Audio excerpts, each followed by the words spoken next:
I just don't want any hate between foreigners. This is not hate. That's it. This is not hate. It's a matter of fair trade. That's what I'm saying. If you think that's the right thing to do, then let it be. No, but we want to take out this word hate. We hate foreigners. We don't hate foreigners. Okay? We don't hate them. We don't hate, but we want that there should be fair trade on the ground. Of course, there has to be fair trade. Until they trade accordingly, according to many mitengo ilili. We go there, kaya mwauda mochipa komano mubere background mugulise mena nzano agulisira. Kaya muzipanga masuba normal profits, it's up to you. Chifukwa choti muli ndi privilege. Once you are in this business and you are selling on this environment, you have to be selling at a price imene anthu ena akudani. Anthu ena akugulisa. Because there is no way. Because anthu amene afutika aja ndi anthu oti amalawi anzathu anawso amalipira nsonko and all that. Ali kudziko lawo. There is no way we can be struggling in our own country when we are trying our best to do something. And malizo nena amene so amwenye amachibisira zinthu. It's because they are very corrupt when it comes to taxes. Exactly. Than Malawi. Yeah. Amatawa misongo. Obviously. Which I believe. I remember nthawi nake nikafuna kutenga ndrama kubwereka ngongole kunifika. Inali 200,000 inali 300,000 kaya. I think kumede in 2019 somewhere there. One event. And anandifusa muli ndi nyumba. Ndilibe. Okay. Katundu amene muli naye ndi chani. Ndeni nkapanga list zimene ndili nazo. Ndili ndi kampando, value yake ndi 100,000. Ndili ndi ka TV, value yake fact. Zvene ndikuzazi ndizoona. Ndi phone, ndi iPhone. Ndili ndi phone ndinagula 60,000. Ndili ndi bedi, value yake. Ndinapereka value ya katundu amene ndili naye. Waniverse. Wonesa kuti mwina nditakazi oti sindikupereka. Akhoza kutenga zinthu zija ndukatani, ndukagulisa, ndikupanga claim back their money.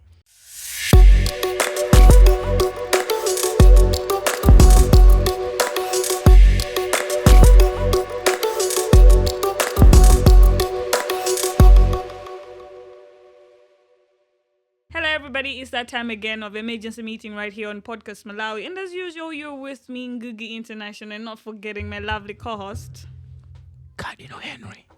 Antoine Babobo. Cardinal Henry is here. Cardinal is trying to be sexy, guys. Come on. I'm kidding. Where are Banji? Nangana, what was that sound? Let's start again from the top. Okay, let's start again. No, I'm just kidding. All right. Anyway, Emergency Meeting is the podcast where we talk about different things that are happening in the country and around the world, on a taking serious issues to the meeting. Mm-hmm. So we come here and talk about what's happening, give out our own opinions. Remember, these are our own opinions. So you guys are entitled to your own opinions too. We just comment on what we think could work or whatever that we feel like on different topics. Tima gamba zola misa panova. Zola misa chichewa chabwino timanena zola misa. Zosatheka kumveseseka kabena mwina zina zimene anthu sangazikambe issues that zimene mwina ngati nyamata kabena some different age group amazona ngati mwina sizathu but there are issues that affects us each and every day. Zinthu zimene olotita zithawa leroli mawa tizazipeza and we'll be like koma mwina tinakapanga contribute our ideas back then bwezi titakhala moyo osiyana. So we are here in the emergency meeting in the boardroom talking about issues that are affecting us and issues that will affect us. Tikambe pano za ngongole zimene tizabweze ife zaka 20 zikubwerazi. So anthu akamangongola lero tizipsya mtima ifa tizizwa zoti ngongolezi tizabweze ndife. And surprisingly, every week there's always something. There's always something happening in this country. Yeah. That's why mabwera pano. Wiki iliyonse. So I think this week I saw the story of Area 25. Lilongo Area 25. Mwenye wina waka na mtsekela shop. Yeah. And for okwi 25 aonota amuntu kangati akutithesera ma business athu ndeti musekele shop ye asamatani asamachite malonda asamapange malonda ake kuno. And it kind of just brings me back to that time when xenophobia was too much in South Africa. Remember that time? Yeah, I remember that time. timamva nkhani once in a while ndakuti akwathamangisa mafolena all the harsh treatment and stuff like that and then timaiwala kuti nafeso tikakhala kunja kwena kwaka. This is how they treat us. They feel what to go not to go na so muntu nage a foreigner is doing well. Tukufuna no dadani. Because the reason why I'm saying just because it's not Malawian. Do you think if this person was Malawian, I'm saying shop yake despite kutika kuchibisa zinto zake or ka business yake kwenda bwino kuposa anthu. Do you think if he was not Malawian, adagam segela shop yake? Hey, that's a tough one. I don't think so. Kuti akana musegela shop if the guy was a Malawian. But I feel like there is always the reason behind everything that happens. Of course. Unkani mene ukamba zoti kumajitika xenophobia and all that. Pamakao tuna zoti pali chifukwa chimene chapangisa kuti mwina those approaches. Main reason for xenophobia, I'll say from South Africa has always been the fact that South Africans think foreigners are taking their jobs. Okay. Yes. So that's the reason they say, let's chase you guys away. Yeah. We also need jobs. You do not deserve to work here and stuff like that. That's the main reason. So that's what I'm saying. With the Malawians, it's also they are also acting that kind of way. Kudi okay, mwenye huyu zimzake zokumienda bwino antu mwina business yake amagulisa zintu mochibo antambira amamugula kuchita bwino kuposa enafe akutitegeleza ma business atu anguna. But if this person was not if this person was Malawian, would you have done the same? So which means it is still it's an attack of just because it's not Malawian. I think what is happening is I think that is coming chifachonena kuti amwenye alowa kwambiri pena pale ponse. They're everywhere. Everywhere. Okay. So we are talking about even in the districts. Kudu lero lunyamuko pite padoa paboma. Pamponera ukapeza pale mashopo amwenye. Okay? Kudu pite kaya kuchikwawa kaya pajirato ukapeza pale mashopo ajani amwenye. These people like are everywhere. Everywhere. You get it. So chifachodi alipena pali ponse, and I want you to tell you kuti this is the fact. Amakhala ndi networking yawo yosiyana ndi business yathu imenete mapanga. Okay? Nchifanya kama account they are advantaged. Osati kuti anthu akungoda nawo kukhosi fa ndi amwenyayi. Olo inuyo chabwino inu ndife takhazo tupanga business. Chifa business yilo simakhala ndi malamulo. Anthu amene mupanga business chifa chake kumakhala kuti kuli minibus owners association chifa kuti amafuna adzigwirizana mtengo. Kaya buses owners association amafuna azigulizana mtengo akuluakulu kuchoka ku Blantyre ukafika ku Lilongwe mtengo ndi 15,000 apo ayi mwina ikhali ranging from 15 to 20 njolenga yona kuti anthu azisankhabe kuti akhoza kukwera basi koma no ranging ya pricing ili muti ili apa. I get that, but you get it? For me, I'm just against people attacking other people just because they're foreigners in general. Okay. Yeah, like I just hate that because if I'm in Malawi, I'm not going to be a foreigner. But like if I travel you'll be a outside Malawi, I'm going to be so I don't want that the fact that I'm somewhere else and then they're mistreating me just because I'm not from that country. So it's the same as because I would get that same treatment if there's also that kind of a treatment here. Okay. You understand? So for me, it's just a thing of I do not like or appreciate this attacks just because the other person is foreigner. Yeah. Yes, kulima mashani amwenya mbili ntangu. And let's face it, they know business. They know how to run a business and they have capital for business. This is why they will still always have an upper hand than us, even if we can decide to say, I want to do a business. But they're still going to have an upper hand because they're already connected. And they've been connected for a long time. Okay. So even chasing them, that's a tough one, you know? It's just a thing of Malawians should pull their game, find their own business they can do, market it. I don't know. Have other strategies of making your business work, but do not attack somebody else's business just because it's not from the country. And you think just because it's not from this country, that you're from here. That was the reason, Cody? Because he's a foreigner, because I'm a chivisa into the reason they are playing a role. Okay. No, trust me. Yeah. But then even if that's the case, the only thing can be, the only issue is I'm a chivisa mirengo. Yeah. That's even funny because what is your problem? No, come on. Even ubide balanki, yagabad, zanjinga, wavesese. Andora abanga 700. We nkubira mu njinga ngomeno nizitenga mu 300. Akutamangisa. Ndiwe wakukandiwe woti mukuchoka community mosi koma akutani akuthamangiza usazone bango ya ayi kuti that's what happens Yes. obira pa msungwi baja kuti ufuna yambo bakira mtauni 500 akuthamangiza mfamba nomba ndi 1000 tubakira. you see I mean, the difference of pricing it's different from what I was explaining then, but my pricing also. Yes. Okay, here is the issue. Here is the issue now. Okay, here is the issue. Ndimakuza zonena kuti wanena kale wekha mu statements akuti amwenye anabwera kale kuno. Anakhazikika and all that. Okay? And find out ma company amene ma manufacturing company aku Malawi kunoko ndi angati amene ali anthu akuda. Okay. Manufacturing company amene amapanga sopo amene amapanga kaya tizokudya ti mabiscuit majani ndi makampani angati amene ali anthu akuda. You find out kuti makampani ambiri ndi amwenye. My understanding of amwenye making business ya ngati ma small business tati ma product tati ngono and ita quality yo cheaper. Because they know where the money is where the masses are. And the majority of people in Malawi are not worth to do. Yes. So because of that reason, this is a target market immediately taifeo kupanga feed and more cheaper. Yes. Police product to more cheaper, come it's gonna reach a lot of people and we're still gonna make it. It's many zo sidukana tu. Yeah. Za production ka manufacturing sidukana kudama because kadundu wa oyo akwagulisira ndi anthu athu omwewa ndi amwenyeso. Okay? Now, we are saying nena kuti mwenye akapanga produce kokaya kumakata kaya upanga produce kukanengo wokagula kumene kuja ndi Malawi ndi amwenye oti akagulise kuma allocation. All right? These are retailers that are going to sell to the consumers out there kuma allocation kwatuko.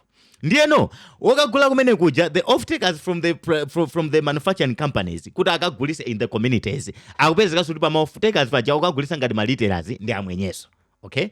Now, where the problem is, kokagula kuja, whether you like it or not, anthu aja samagula samaoda pa mitengo yofanana.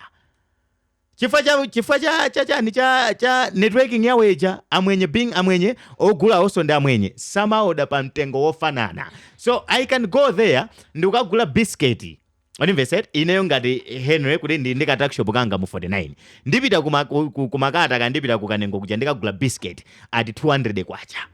Whatever said, ndikatenga biscuit uja ndikamuyika mu shop mwanga ndine okay, I need to put a markup.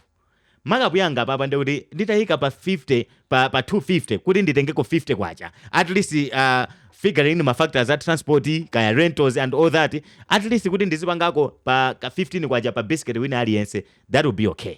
All right? Biscuit yemweyo mwenye wina wapita kumene kuja akangulisa 100 kwacha. Wabwera naye mu location yemweyo ndi kugulisa biscuit yemweyo akumupanga chani akumpanga 150. Ine biscuit yemweyo ndikumpanga 250. Anthu akagula kuti everybody wants a cheap product. Everyone wants a cheap product. Okay? Tonsefe tikugulisa biscuit mozi, blandi mozi takagula kumozi koma takagula pa mtengo ofana. Okay, so I get your argument. Okay. The thing is chola kwikendi kugulisa kumene mwina mwenye amachipisila anthu akuda amadulisila. You get me?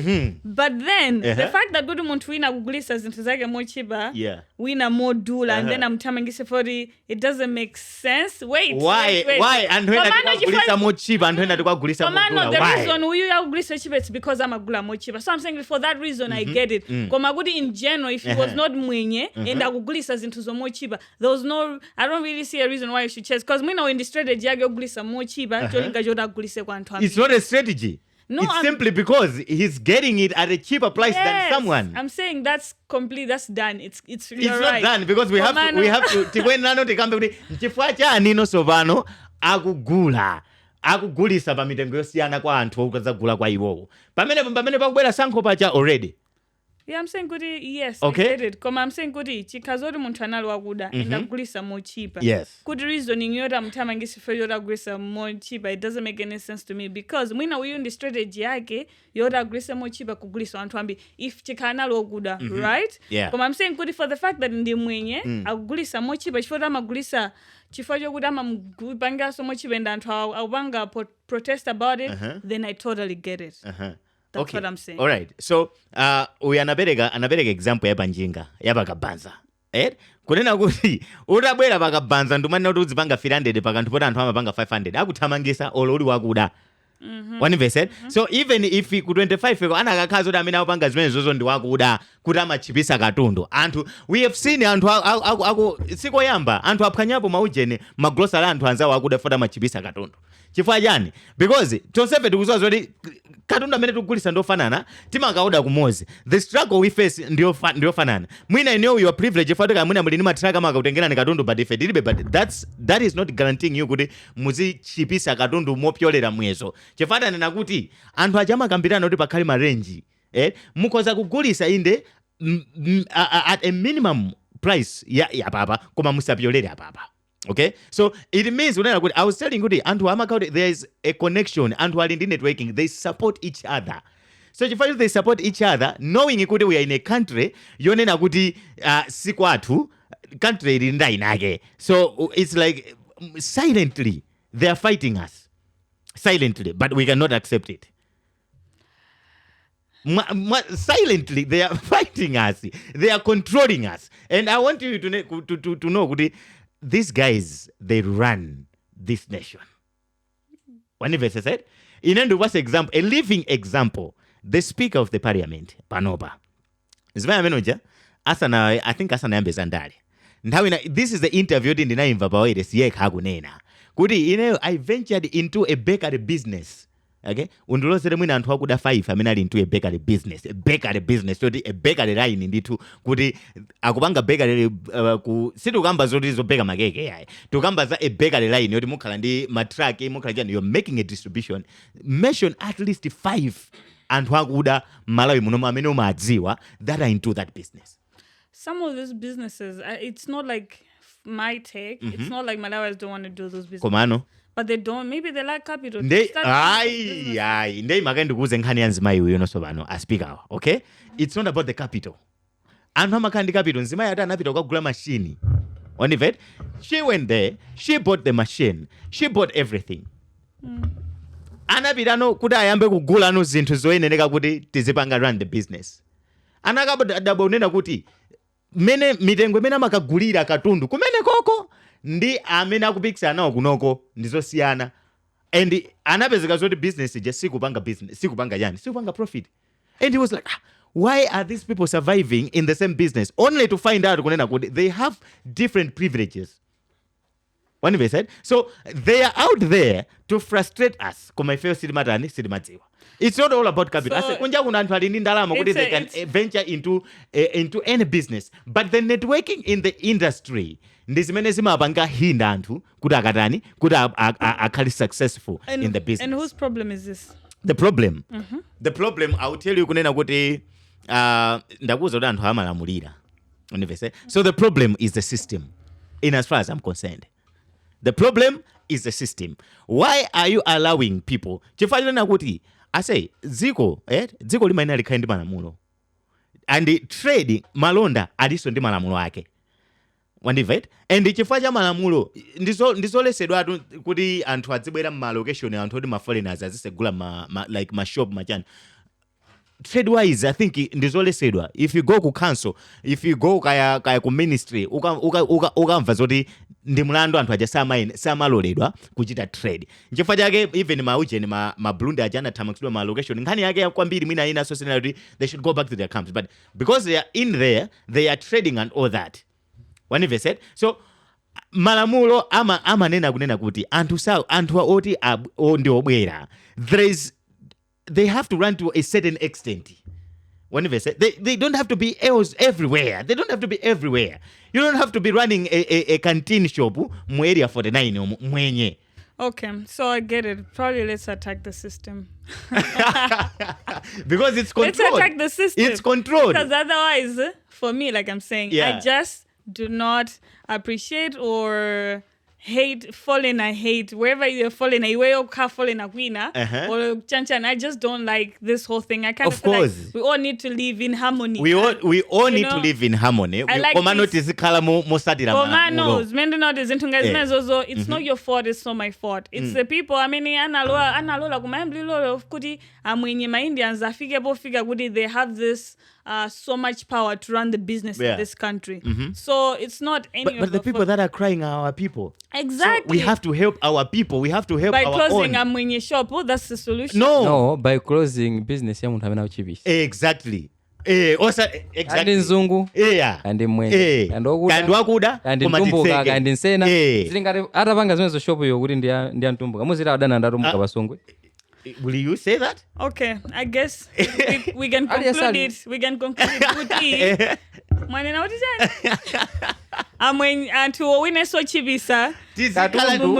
Kuposa mmene anthu anagwirizirana pamalopo. Exactly. Mtsekereni business. Akaya. Zingati inasimama has the privilege kuti ayi ndi ma film station. Atagula mabasi lero asimama aja suranga ine kuti ublanta azilenga ntesa. Chifukwa mapanga mafuta ndi mauda ndeka. They do that. They can't. Because that industry is run by Malamulo. Okay? Like you guys are saying, on this matter, we can go with your opinion. No, I'm not. To move now, this is the end of John. I just don't want any hate between foreigners. This is not hate. That's it. This is not hate. It's a matter of fair trade. That's what I'm saying. If you think that's the right thing to do, then let it be. No, but we want to take out this word hate. We hate foreigners. We don't hate foreigners. Okay, we don't hate them. We don't hate, but we want that there should be fair trade on the ground. Of course, there has to be fair trade. Until they trade accordingly, according to many mitengo ilili. We go there. Kaya mwauda mochipa komano mubere background mugulise mena anzano agulisira. Kaya muzipanga masuba normal profits, it's up to you. Chifukwa choti muli ndi privilege. Koma once you are in this business and you are selling on this environment, you have to be selling at a price imene anthu ena akudani. Anthu ena akugulisa. Because there is no way. Because anthu amene akufutika aja ndi anthu oti amalawi anzathu anawonso amalipira msonkho and all that. Ali kudziko lawo. There is no way we can be struggling in our own country when we are trying our best to do something. And malizo nena amene so amwenya amachibisira zinthu. It's because they are very corrupt when it comes to taxes. Exactly. Than Malawi. Amatawa misongo. Avesesa. Ineyo I'm into business. No. Yeah, I told Amatawa misongo. So in this case, let's promote fair trade. Yeah. Exactly. That's the bottom line. That's the bottom line. So antu my business now amwenya na chingira and that's the fact. Amwenya na chingira. You cannot go into that business ndikumapanga profit imene anthu achamapanga. Amakauti ali ndi malink yawo kuti amakaoda mochipa abwera agulisa mochipa. Mafoni omwewa ase, malaptop omwewa. Malaptop omwewa ase, ubita shop ya mwenye. Laptop, the same laptop as goes at 1.9 million. I can even give you a discount. You will take at 1.7 million. On it. Ubita shop yoti electronic shop ya Malawi nzatu woti he's struggling. When he said, I was at I say in a laptop with the lowest I can go 1.9. Ndingo just like 50,000. Chifayo na kuti yani link ya kumena nakauda yeuja ndi kumena nakauda mwenye ndiko siyana olokozo kandi komweko. Umbweresa karundu kunoko. Umbweresa karundu. Sama machacha. Guys. You see? My comment on attacking somebody just because it's falling. No, that's not the best. Yes. That's not the best. On the basis, there is my inequality. More cheap and all of this, all that. Yeah. Then it makes sense on those grounds. But on the fallen attack, that's what I'm against. No. Report ananena kuti anateka shop ya mwe. Amena amachipisa karundu. Without the depth of the whole story. No, ananena kwina kuti reason ya kuchibisa katundu. Reason ndio ya kuchibisa katundu. So the reason is komano kuika mwenye kuti mungoziwa kuti maona olemba ngani so just more like now it's like they're attacking just no it's up to you now to look at it kuti they're attacking someone. It's not a matter of racial, it's not a matter of kuti you are a foreigner or you are chanchan. It's just a matter of ukuchibisa zinthu fanya ukuchibisa zinthu. So even if you are a black man or you are a Malawian man ukuchibisa zinthu kugulisa zinthu mosa satira malamulo, we have to close your shop until you should start trading many malamulo kunene. That's understandable. I'm a whole big believer of also equality, that everybody should have equal opportunities in all things, despite race or age or whatever it may be. Like I like equality, so I get it. If this is the main reason, I'm just against foreigner attack. I know. But apart from that, if that's the case, then yeah, let's have fair trade in this country. Sirufuna kuti anthu tizitofika pomasekerana just because antena you have an advantage, antena that disadvantage and stuff like that. But anyway, and talking about zogulisa and malonda omwewa, there's the issue ya street vending, which has been I think an issue for such a long time. Yes. These people are chased out of the streets today, the next day they're back on the streets. And when they find them, they take their things. Zimakauda adenga zimazozondiza asite atenga zimazozondizao, you know. So for such a long time I've been like, it just hurts me kuti akamapanga atake kuti akwatengera zinthu zawo zija. You know, anthu ena makhala kuti that's mpamba. It is. You know, that's mpamba. Madalira kuti agulise zimenezo to feed their families. Madalira kuti agulise zimenezo for them to, you know, continue the business. And the moment akapangira atake chonchi ndakuti basiro. And it's not a beautiful sin. I've once witnessed this at Bandilo this other day. It's not a beautiful sin. It is so sad. Because I'm a kandi mpavu wapanga uchita kwa landa nda kutawa ena chanchani, which is not good. But then my thing is, if you do not want vendors to be selling their goods in the streets, then akomeleni abangileni nsika mala ogulisa, then abite kuma. The problem with that is antama joga be kumala wena aguliseo kuma bwera be munso chifo chora uchira kuitsatira businesses afuna agulitse basi. But for me it's a thing of, at least you have a defense if ngati muna abatsira dantu amala ogulisila nkena kwa kubwera no munsika koma ngati ali be mala ogulisila, then have a fair way of like understanding how best this can be resolved, and like kwalanda katundu au mpaka na usaba saso. Do you think malo amene amapasula ndokwanira akunsikawo? Maybe. And do you, is it that kuti amatuluka kuti akasaka market, like kuti akasaka malondo? Because if I want something, sindidikira kuti chindipeze munse wayi, I will go find it, I will go search for it. Okay, so I think my understanding, I say where you think is it kuti chifaja malo, like I said, kuti, is it because they don't have a market, or is it because they want to just sell their goods fast and they think approaching people directly will work? Government has not yet find a solution for this problem on the vet. So that's why it's always there, year in, year out, every day. But I think for me, one of the solutions is to actually have a space for where they can actually be trading their goods and services. That's why I'm saying, misika iko zokadi mamangidwa. Komanso misika ijani, kumbanoba town mujandio ndukodzaza kali. Exactly. So, and this Somala ena ndo enla kuti angoika ma infrastructure abu, you know, kuti maybe there should be enough space for everyone. Exactly. You know, because kuntown kuja kuli ku local market kuchane. Kusoka free market, yeah, kumpani bani, whatever, and then kuliso market, soka market, yeah, babaliso ngadi consider an extension of that, and then there's Lizulu and stuff like that. So it's just a thing of creating nsigwana ukukundi kuntown ku market kweni kunsika kogudi, and then pakati ma infrastructure abu no, because this has been an amanga ntozija ish kubwela modern ndizija zimango bezo zonse nsika wonse wapshe for this balibe my structure abu no bwino. Koma for me I think it's just having a space where you give them enough space where they can trade, you know. So it's very important that they go they go to these places and ngarabwela no munsewu debakhale no vuto pamenipo family ndi malo ano amene mwena kupangila business komabe I don't know how much is enough even space. That's the because the thing is business and to win some adzuga lelo ndo yamba business. So how much is enough space? That's okay. Even tricky. So I think as I was saying kunena kuti I think we have not yet solved this problem.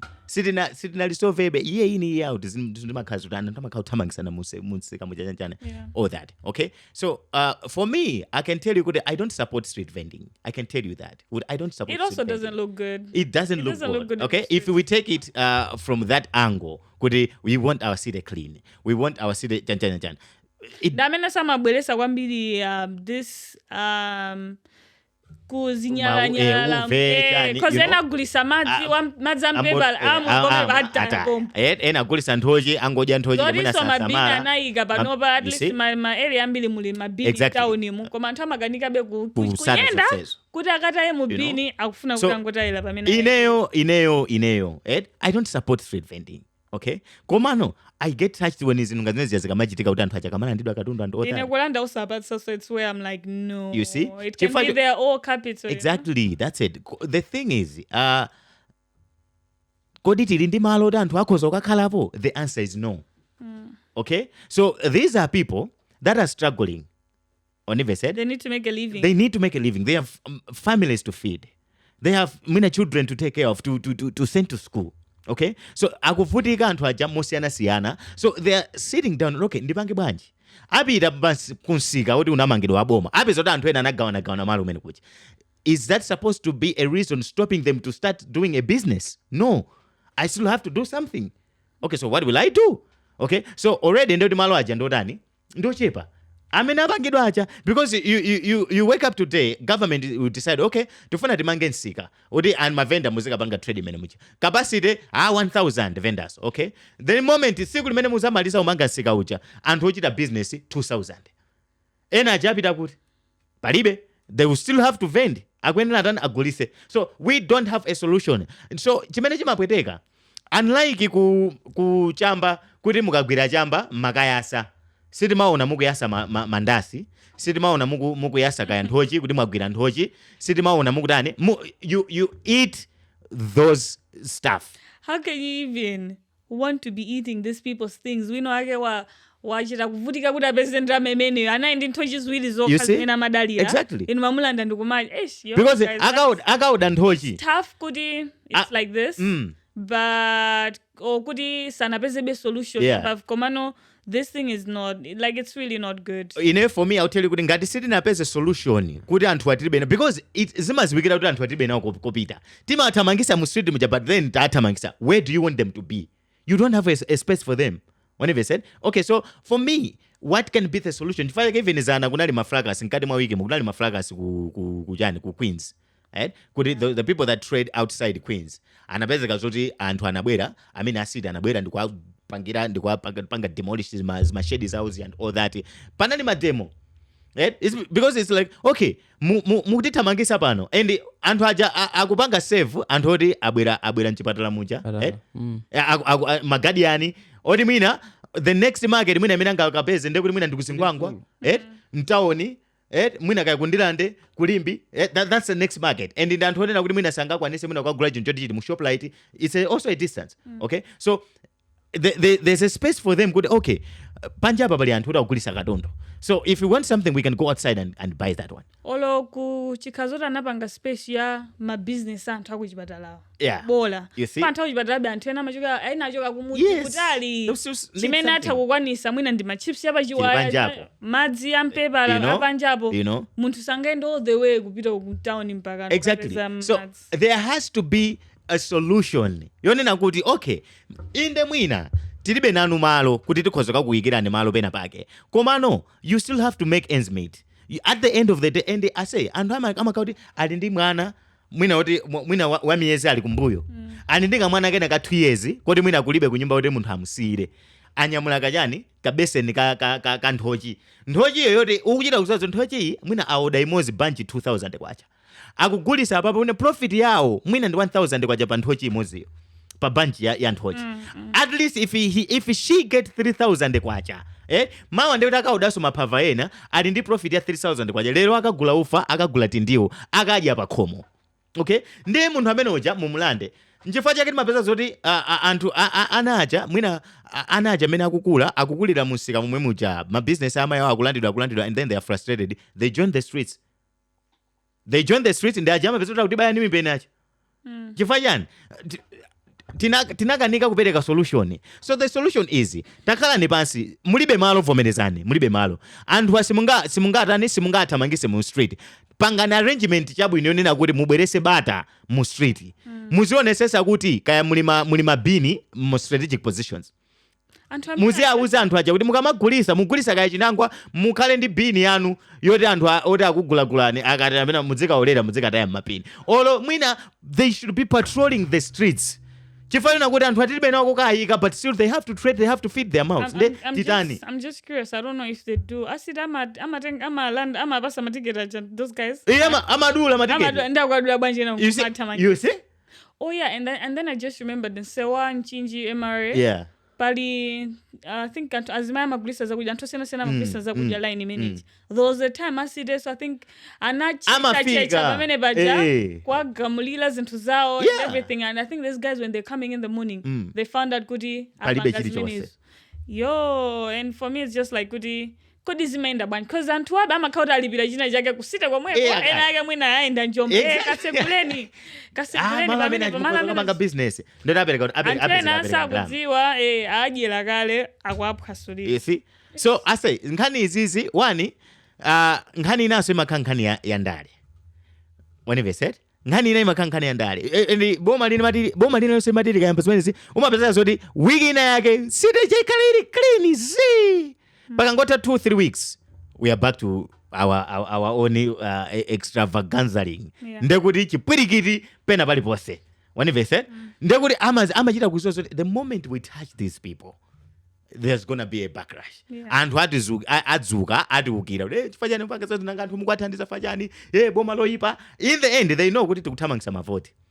So that is why pena pake amazazuka ngati kuti abwera ndi ma ideas athamangisa kena go 3 months later udaba kuti palibe soma operation oti kayasita kulanda zinthu kena kuzango daba azukaso ayamba akulanda pena madusa so kumaya adusa agulaso osati kumango ayangana ya agulaso maso mwana wa aguleso. So you see kuti we don't have a solution to these problems. Komano the bad thing is we still continue ndikumapanga mistreat anthu aja ndikumalanda beti majani ndikumalanda beti ma business out and it's sad I say when you witness that moment. That's what I'm saying. I once witnessed and then I jambula ndana and they also came for me. Iwa jambula you see jambula sijani and now is I remember I've encountered such scenes because they're so harsh. They're harsh. Amaidwa nyamula zikwanje ena makauda nyamula atenga dazima bounce akuda opsheze anthu just in case ena akupanga mwano and stuff like that. Like why are you treating your fellow people like this? So you can see kunena kuti and I witnessed a certain scene and it was around 8 mazulo. Imagine 8 mazulo chakublanta yawo. You know, so akulanda zimene zija and then you be like amayi awalidi mwana nthawi ngati no if she was okay nzimayi uyu akanakhala zoti ali ndi everything or ali ndi something to feed herself and her children mwina by this time anakakhala kuti ali kunyumba. But if she is out here in the streets at this time ndekuti she's just trying to make something. Okay, so yes we are against the street vending, but what are we doing? You find out we're doing nothing. We don't have the space for them. So can we come up with a solution? Yonena kuti ithandizira. Boma lithandizika anthu awaso athandizika because these are anthu aboma anthu amene mukuyenera mudziagandira kuti tingathandize bwanji. So mukwatengera timipamba ting'ono timene ali nato mukwatengera mabusiness imene ali nato ndi mufuna chani ifai kama pesa kuti umbava kuchulukira mmachani location. Okay, so I guess mostly we need to find a solution for those guys. But then if it was ineo chikazoti nali wandale bwezino ili part of my manifesto ikuzatani sindikuziwa kale ono ndakapeza njira yonena kuti anthu andathandize so ingoti akhale mbali yanga. Is this also a what pajati manena kuti last time ujeni achani a handout. I know this is a solution to a problem. Yeah, it's an idea. Unfortunately, panopa sinaganize zelu zake zingakhezorani apart from Goody having a space for them, but we don't know if there's that space. However, there's no space. Koma like ngati so zimenda ndindale mi nechikazoti nali wandale bwezi ntangona kuti kodi apa pa masama akaende banja anthu anga akulira akuvutika. Zimaenda ndindale. You see kuti tifika period ina yake mwina poti masankho achaka cha mawa ali mu September. Tifika period ina yake mwina tikasangofika cha mu April chaka cha mawa. Uzaona kuti izakhala kuti ndi normal. Ndi normal. Sizoleso uchita malonda. Anthu azachita malonda because you can't touch them at that particular time. You can't touch them because you will need them in the next few months. So you can't touch them. So panopa chifanya kama amabwera kuti we are enforcing the law kenako azizira but there will be a period when they will be out there just looking at the situation and not doing anything. Chifanya yodi azakhala mawa lake anthu atani afuna. So you can't chase them and next 2-3 days you should come back and be like, vote for us. For what? Akuvote muzi atamangisa so munsewo. No. Mwalandire mandasi dawo. And I think nthawi nake unalisi ntiona kuti ena yake ena amalozedwa. Ena kumene amayika mo poison. Yeah, because it's like, okay, I think this is a win-win or lose-lose situation. It's tough.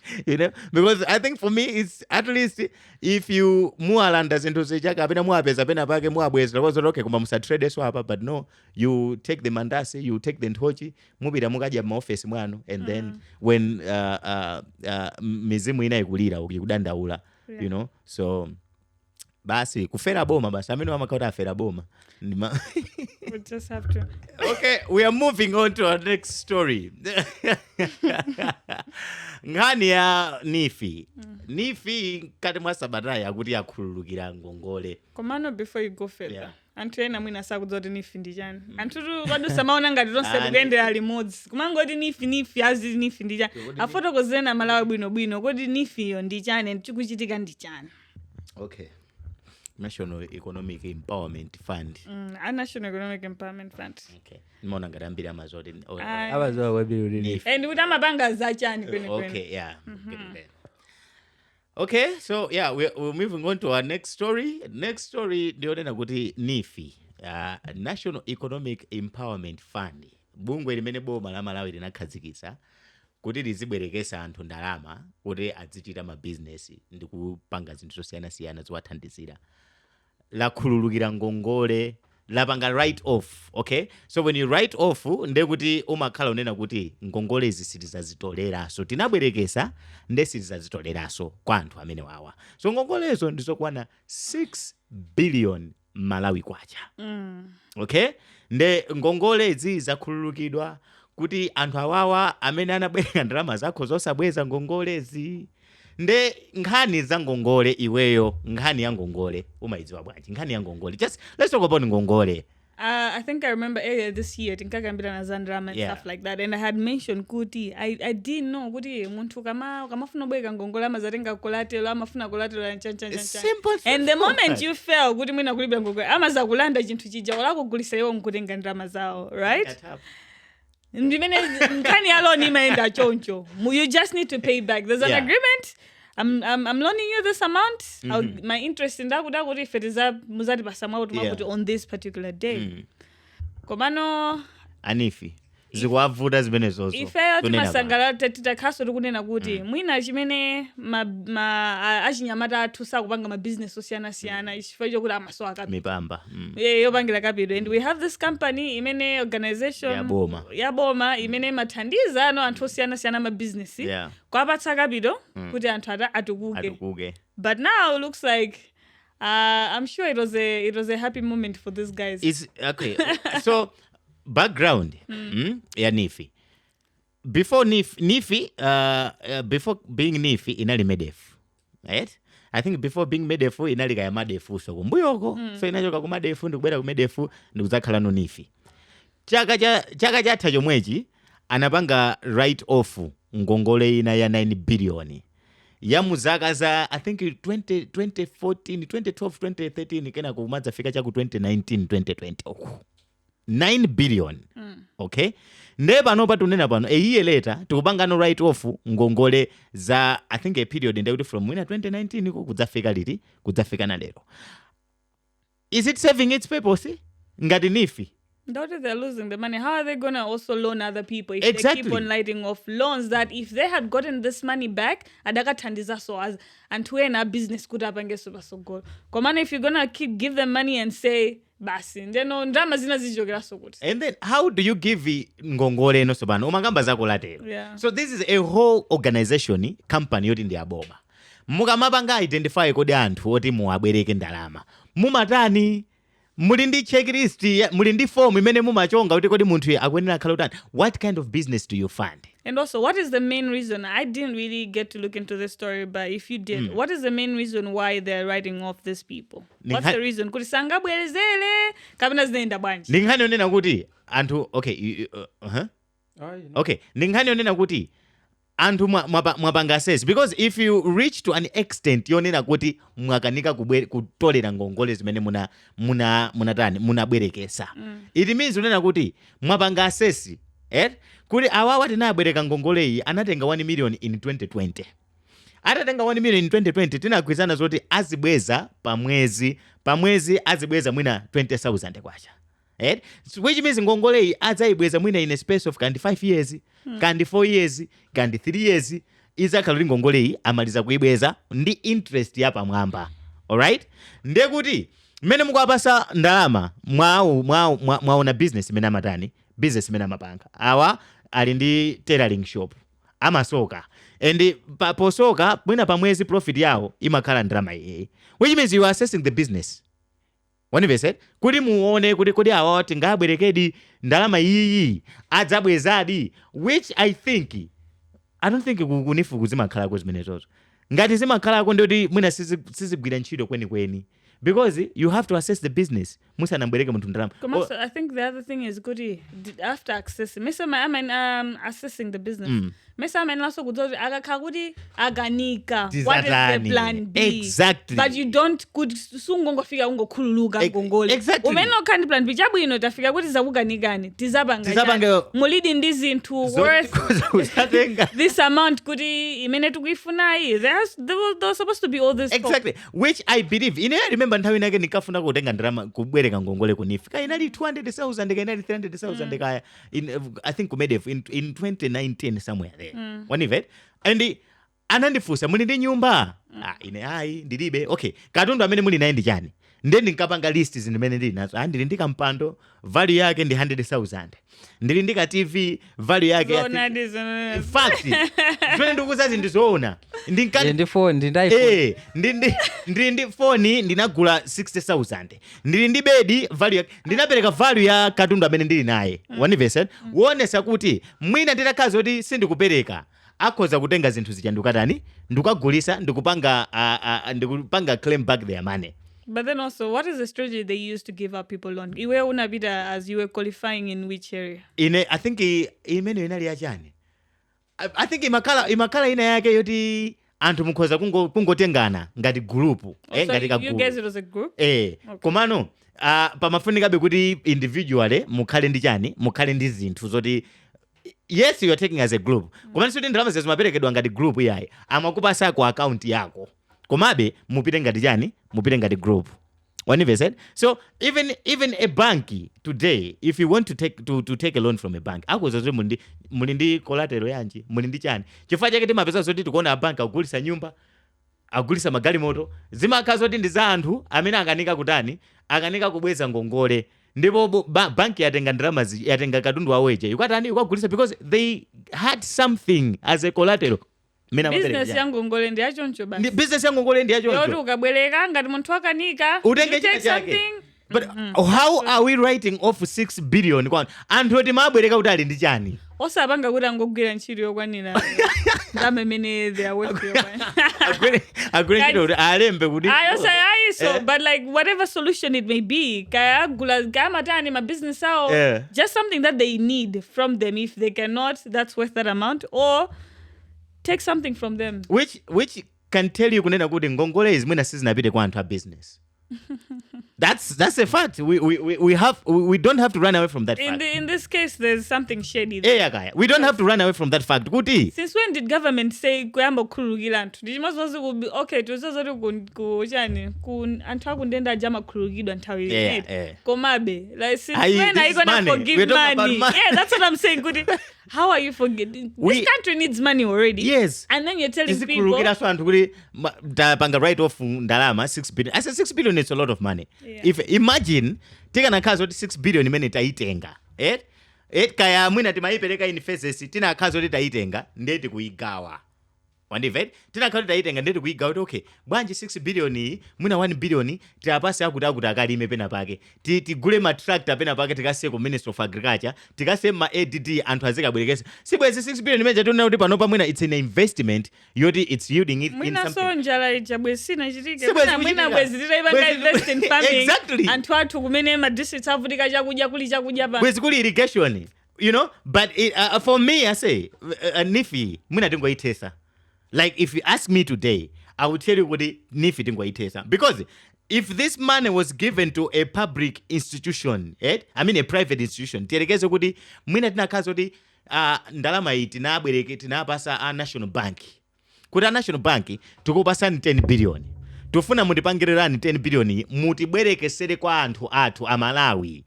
I don't think National Bank could have been proud to stand ndikunena kuti takanika kutolera mwina 4 billion. Zosateka. Unaonako ngongoleza ku banki akupanga right off.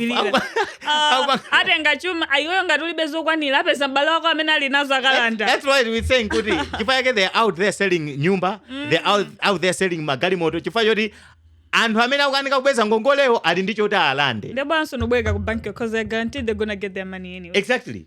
So anthu awawa zimene amayenera kupanga for me, if you ask me, nifiteni tingoyithesa chifukwa palibe chimene chikuchitika ilibe ntchito. There are people there that are going to work each and every day. Ntchito yawo ndi kutolera ngongole.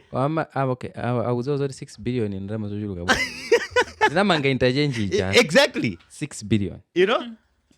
So exactly. So even 9 billion tina khuluka tina panga write off in 2023 yoti ya period ya 2012 to 2018 2019 that 9 billion, what was the value of MSB bank imene timaigulisa ku FTH bank? 8 billion. You see? So you can see kunena kuti what we are doing nifi tingoyithesa palibepo cha nzeru. Ndalama zongati mufuna kuti anthu azibwereka adi inde itengeni ndalama pita nayo ku mabanki apase na banki abanki tikupasani 6 billion. Okay, muberekese 6 billion kwa anthu pa chiongola zanja cha ndalama iyi. Mwina ineyo chiongola zanja chanu chimakhala kandi chani kandi 30 chakuti percent, ndalama iyi chiongola zanja chake ikani pa 28%. Chifukwa even zakunifizia sikuti zilibe percentage zindi percentage sikuti anthu akabereka 200 amazabweresa 200 ayi kulima interest rates. Okay, so they can even go there and tell the bank kuti takupasa 6 billion mupange trade business ndrama iyi pa 28%, percentage yanu ndi 5%, iniyo mwezi japo 5%. I'm telling you, banks will go around kuiberekesa ndrama yoseja ndikupanga profit iyo ndikujapo amalawi ndikumapindula kuti akatenga ngongole komano mwadongosolo, but izizizi tungopanga fund anthu. Yeah, so iwe unena kuti nife ingotha. My personal opinion is that we still need an institute or whether government or private. No. I don't know, but I don't know how it works. But we still need a place where people can actually go and get money. Yeah, we need a place like that can be able to actually help until osiyana banga business osiyana ola mina kufuna mwina loan yo zinthu zosiyana. I still think we need that. Yeah. But if only titakhala ndi entity imene kupanga zinthu mwachilungamo. Yeah. Mwachikule munena kuti nife sikupanga chinthu mwachilungamo. Ndingonena kuti mwachilungamo kuti atiuze the reason why mugakhulukira anthu zomveseseka bwino. Because if we can ask it today, which means there was something shady that happened. Because if these people hanali wodi munasena na bwino, there were consequences too. If you do not, consequences again there. Why are you not doing that? Exactly. You know, so which means they're shady. There's something there. Yeah. You need to tell us. Because if really we can go kunifu nena kuti akulu tufuna mutitulusire list ya anthu amene ngongole zimene takhululukira zimene mwapanga right off tufuna list tione tizozo ndi ndani amene ali pamene popo. You want to tell me kuti mwa anthu onse mu 6 p.m. mulibe wina ali ndi galimoto yoti munakatha kukalanda ukagulisa. And stories like this are the ones that just keep on letting me know that katangalede sangathe pamudzi pano chifukwa chonena kuti there's always something. Palibe amene upanga ntchito mwachilungamo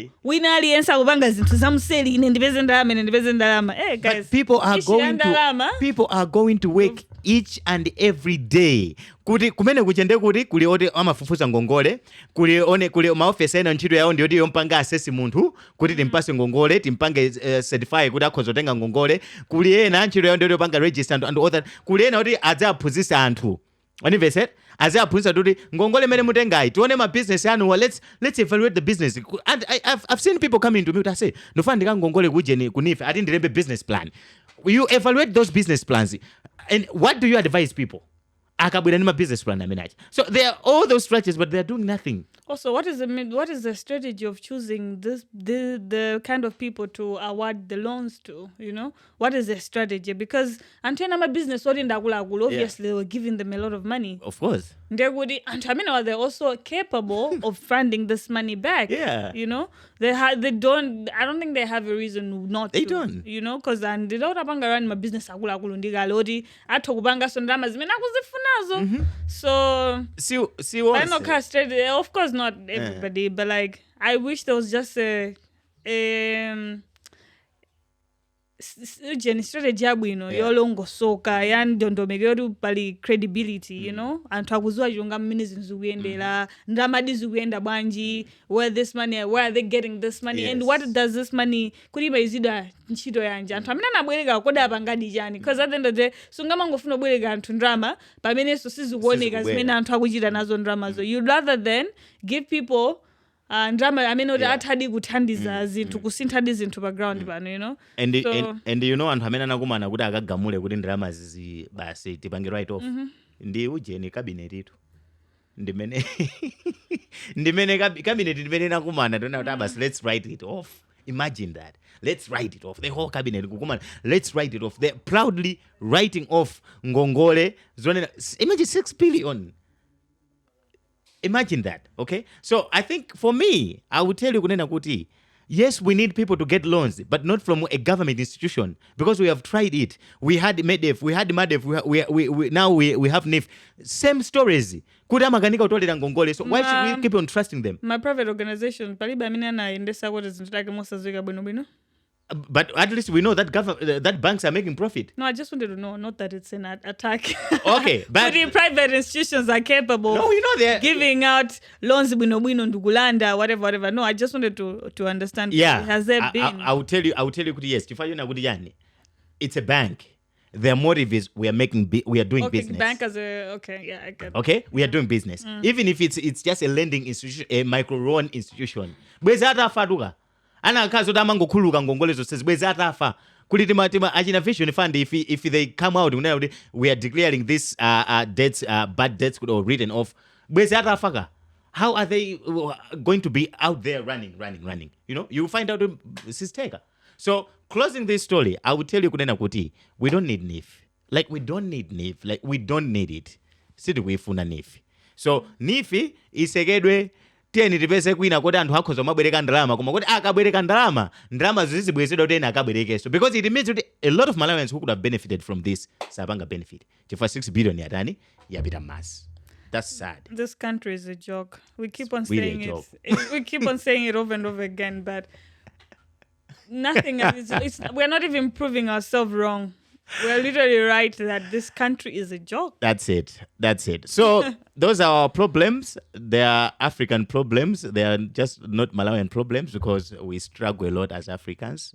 Zimene zonangoziziwa, timaziziwa kuti we struggle a lot as Africans and not just Malawians. So concluding, ndi nkhani onena kuti last week timakamba zonena kuti I think tili mu ukapolo, right? And timakamba za asogolera ngapo amene amakhala ngati akudzuka with an Africanism mind. Okay? Yonena kuti mwina akhoza kutitulusa muchani, akhoza kutitulusa mu ukapolo umene tili. So tili mu ukapolo onena kuti sikuti tikugulisidwa, sikuti amabwera udzati manga udzati tika pa khosi chani, but mu zinthu zambiri zina zimene zimachitika tili mu ukapolo as Africa. So I'm saying this example kuti there was a video ku msonkhano wa Russia Africa. Okay, umene Russia imaitanisa ndi maiko ku Africa and all that. This also has to say kuti we are still captive, under captive. Okay, so zikuonesa kuti malonda ambiri amene amachitika ku Africa, zinthu zambiri zimene timapanga produce ku Africa sizikupindulira Africa, zimapindulira maiko ena amene sapanga produce zinthu zimene zozo. All right, so there was this video imene president wa ku Uganda Museveni amalankhula ku mtundu wa azungu aku Russia ako ndi ma Africans anzawo amene anakasonkhana umene koko about malonda osiyanasiyana, and malonda amene anachulidwa kumene koko, for example, anali coffee. All right, so I want what is your understanding mu ma business amene timapanga ku Malawi kuno ku Africa kuno amene umaona kuti this could have been valuable? Komano, I think we are not getting what we are supposed to get from this. What can be your take on being under captivity from those Westerners in terms of trade, in as far as trade is concerned? I feel like coffee, as you already mentioned, worry about coffee. Coffee is also one of our greatest commodity that we have. Yeah. And we have the best coffee, actually. Of course. And most people, I think my company is brandy so coffee water in a nice way. No, it can even stand on the international market and stand out. That and so they take a lot of coffee than Africa. These people, they live on coffee. Actually, they live on coffee. They survive on coffee. It's their thing. And if you go my tea, Africans and even tea. Yeah. So coffee is one of our greatest commodities that I think we are still not making so much from it. It's very sad. It's very sad. Yeah. Even tea, okay? So we talk about having my state at tea. Ku mulanje, ku tiolo, and partly muna palombe.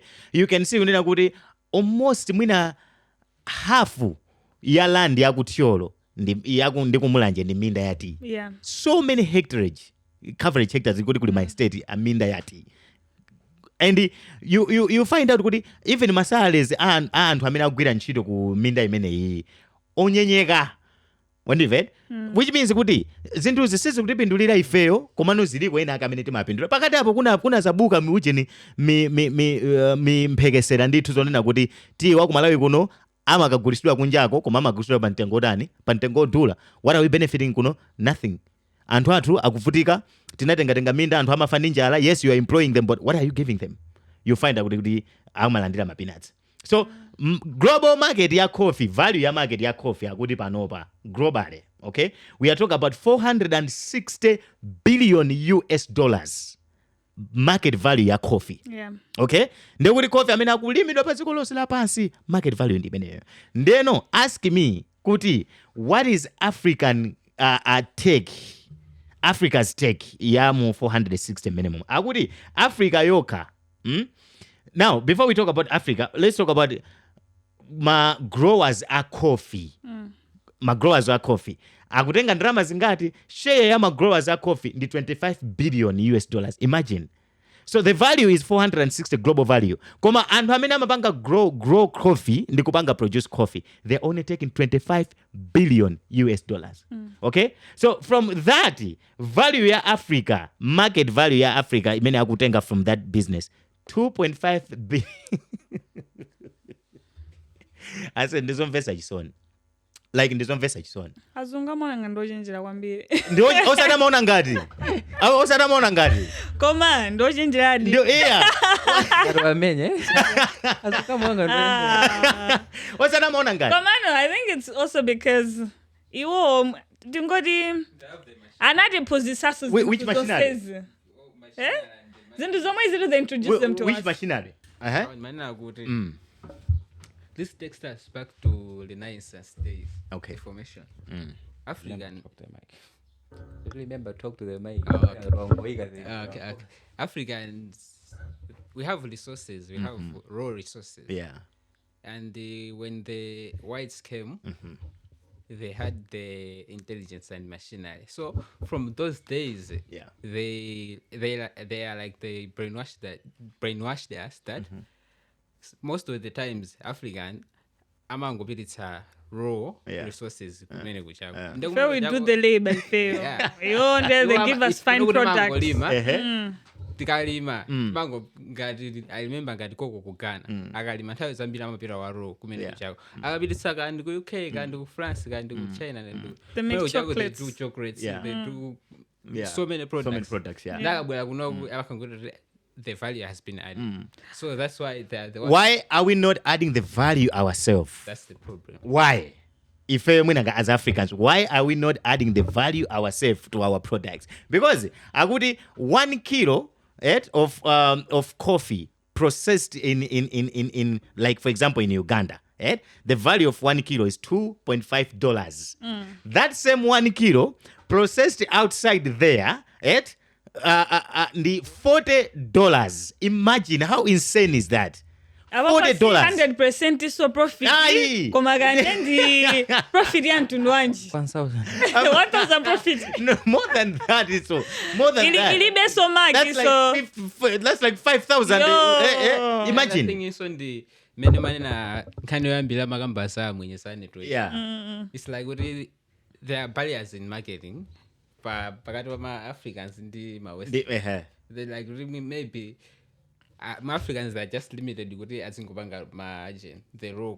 Yeah. Yes. In terms of machinery and big marketing, like they are already big dogs. Yeah. Who control. Yeah. Which simply means we are not yoked, right? Like physically. Yeah. But I don't know if it's spiritually or whatsoever. We are into modern slavery. Mwachidule. Mwachidule dagalibe mukapolo. Okay? Because there is no way we are out here producing, right? And the people that are being rich from our sweat. Imagine that.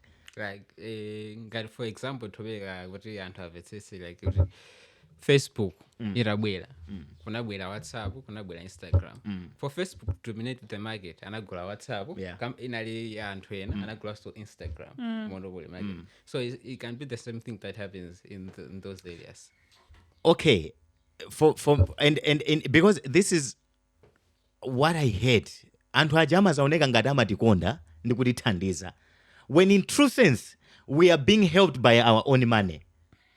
Said? Because there is no way if you ngati akulu izina kakhazi oti anthu ajama tikonda akanapanga system yonena kuti tibweresa machine leka kwanu komweko. Okay, tibweresa machine amene timaonjezera the value kwanuko mukapanga you should be processing muzikhala kuti mwatulisa end product yonena kuti pa world market kakayigulisa it will sell at this value and you will get the whole amount. Omwina pakhala percentage yoti ife tidzitenga apo since tinabweresa izizi ndife like the machinery and all that. Koma there is no that agreement.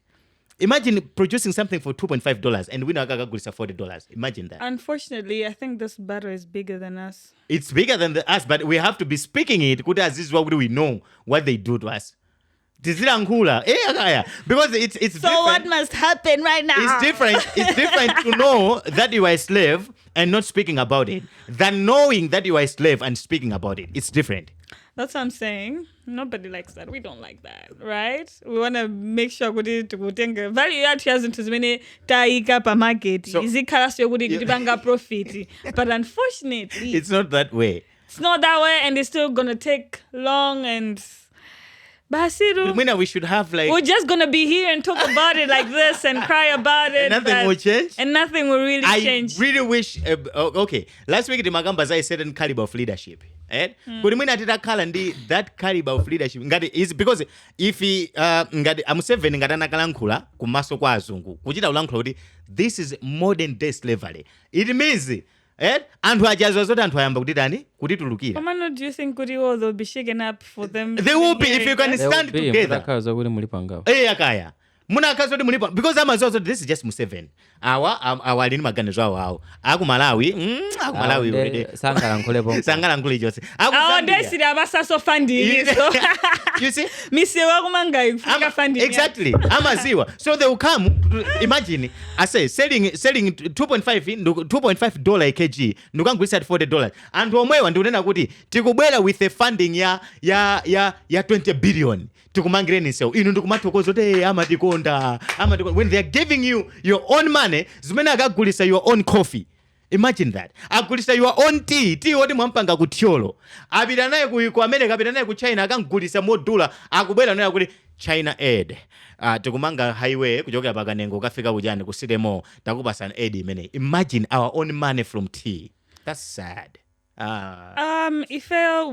are pretty much fighting Africans. This is the Western. Even and talk America, they're fighting goody black. This is whites because those are the main problems. Yeah. So the issues that we found, they're already like been existing, and we're still gonna fight them. But our kids are still gonna fight these issues. No, we can stop them. They will complain, but we just keep on hoping. It gets better. That is our hope. Martin Luther, anamenya anafika pena pake. You know, it's not like Antu amene amamenyera panopa they are starting from scratch. No, it's because Aina Martin Luther, at least they contributed to something. Okay, so what we are doing today has to contribute to something. Jodi mwina generation imene kubwerayo izakana achina Ngugi anamenyako nkhondo koma nadilekezera pena pake. Let's fight, guys. We are fighting for a better Malawi, for a better Africa. So let's fight together. And on that note, that brings us to the end of our emergency meeting talk today. Like I said in the beginning, we talk about different things and we give out our own opinions, and you guys are entitled to your own opinions too. And from me, keep watching Podcast Malawi. Goodbye.